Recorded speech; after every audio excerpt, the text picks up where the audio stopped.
दिसायला सुंदर, पाहिलं की जवळ जाऊन सेल्फी काढायचा मोह आवरत नाही, अशा या जगलबेट येथील वणी क्रॉसवर असलेल्या बस स्थानकाच्या आत पाहिलं की दारू आणि बिअरच्या बाटल्यांचे ढीग दिसून येतात.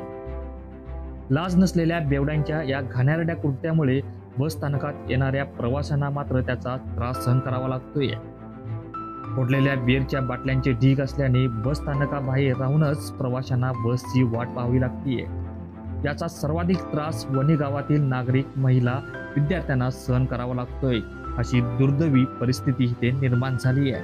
ಇದು ಗ್ರಾಮ ಅರಣ್ಯ ಸಮಿತಿ ವೈನಿ ತರಫಿಂದ ಫಾರೆಸ್ಟ್ ಡಿಪಾರ್ಟ್ಮೆಂಟ್ ಅವರು ಸುಂದರವಾದ ಕಲಾಕೃತಿ ಮಾಡಿ ಎಲ್ಲ ಆಕರ್ಷಣೆ ಬಸ್ ಸ್ಟ್ಯಾಂಡ್ ಅಂತ ಹೇಳಿ ಮಾಡಿರ್ತಾರೆ.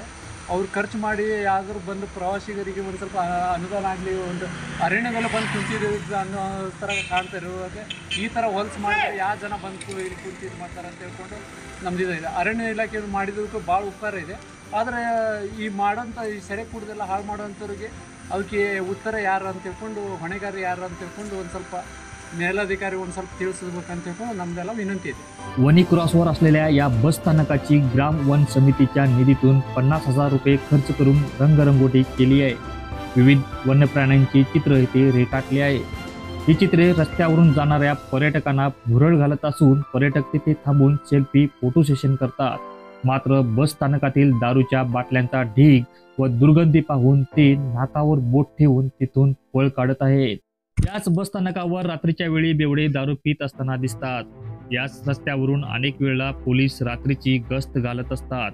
मात्र सार्वजनिक ठिकाणी मद्यपान करणाऱ्या या बेवड्यावर कारवाई का होत नाही असा प्रश्न निर्माण झालाय. आता इकडे दारू पिऊन सगळं बाटल्या बिटल्या पिऊन टाकत आहे. बस स्टँडवर इकडे लहान मुलं, त्यांची आई बी बोलतात. त्या लहान मुलांना लागलं यायला जबाबदार कोण? नंतर हे काचा लागलं काय करणार आहे? त्याच्यासाठी जरा पोलीस डिपार्टमेंटाने हे करायला पाहिजे. पंचायती पोलीस डिपार्टमेंट जरा ह्याच्यावरती जरा लक्ष दिलं तर बरे होतात. म्हणजे कशा पोरा गिरा कळणार तर ग्लास गीस लागलं गेलं तर परत आणि शेतकरी टायमात लई नुकसान होणार आहे.